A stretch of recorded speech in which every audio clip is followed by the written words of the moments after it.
ราะฉะนั้นเพิ่นยังว่าคันทำบุญก็ให้เจ้าปรารถนาตั้งใจต่อทำบุญอย่าสูมีความพาโลภหวนเฮ่ฮ้อหอกอาบน้ำบ่แพ้แล้วเจ้าบ่สาสวยหลากต้มกับเปื้อนแปดคิงอาบทวนอยู่มันก็บ่สะอาดโอนลงน้ำขี้ตมกุด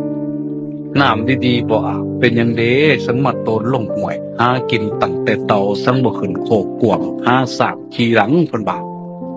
เป็นหยังจึงหาแต่ความโง่แท้หาความสลาดแต่เจ้าของห้างหลวงกวงซึ่งมาเที่ยวตั้งแต่ของ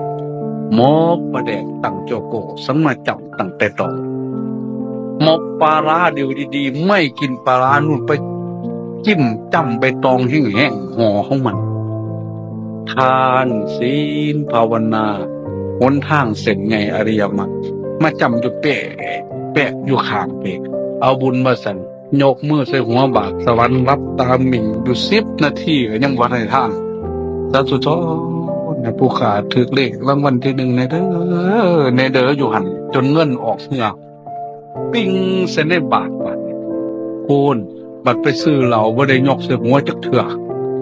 ควรละจักเท่าใดบาทก็เอามาก่อนหล่นนะเว้ยหันใจบ่ภาพอยู่กูบ่เจ๊งดอกว่าซั่น